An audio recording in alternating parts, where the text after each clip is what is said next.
চিংড়ি মাছ খেতে খুব পছন্দ করেন, কিন্তু চিংড়ি খেতে গিয়ে চিংড়ি খাচ্ছেন নাকি বিষ খাচ্ছেন সেটা কিন্তু অনেকেরই অজানা আছে।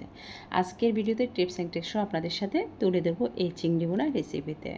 আসসালামু আলাইকুম, আমি ফারহানাস কুকিং হাউস 450 থেকে সবাইকে আরও একবার স্বাগতম।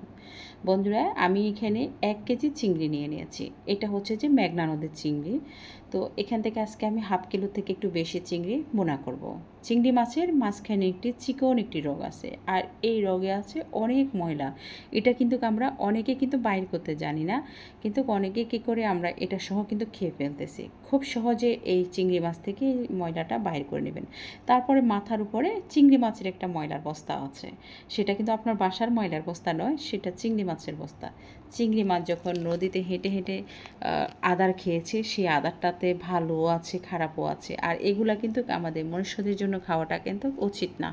এই ময়লাতে অনেক কিছু জীবাণু আছে, সেই জীবাণুটা যদি আমরা না ফেলে দিই তাহলে আমাদের পেটে গেলে এখানে যে কোনো মারাত্মক ধরনের রোগ সৃষ্টি হতে পারে। তাই এটা চিংড়ি খাওয়ার আগে চিংড়ি মাছটাকে প্রপারলি এটা পরিষ্কার পরিচ্ছন্ন করে নেবেন।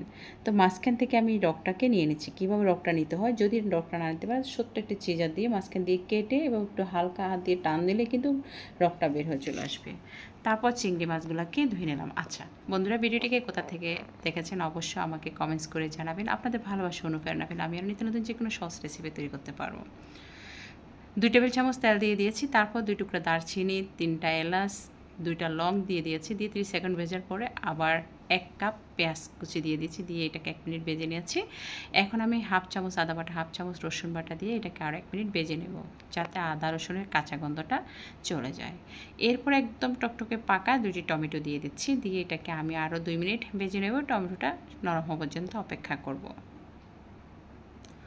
তারপর একে একে আমি গুঁড়া মশলা অ্যাড করতেছি। 1 টেবিল চামচ অ্যাড করেছি আমি মরিচের গুঁড়া, হাফ চামচ হলুদের গুঁড়া, হাফ চামচ ভাজা জিরের গুঁড়া, হাফ চামচ ধনে গুঁড়া, স্বাদ মতো লবণ। লবণ কিন্তু আমি আগে দিয়েছি, সেক্ষেত্রে লবণটা বুঝে শুনে দিবেন। লবণ কিন্তু বেশি দিলে সেক্ষেত্রে কড়া হয়ে গেলে সেটা খাওয়া যায় না, কিন্তু আপনি লবণ কম দিলে পরবর্তীতে লবণ দেখে দিতে পারেন। হাফ চামচ দিয়ে দিয়েছি কাশ্মীরি মরিচ, সুন্দর একটি কালারের জন্য। এটা অ্যাভেলেবেল অনেকের কাছে নেই, এটা অপশনাল, থাকলে দিবেন না থাকলে নেই। এখন আমি মশলাটাকে আরও 2 মিনিট কষিয়ে নিচ্ছি।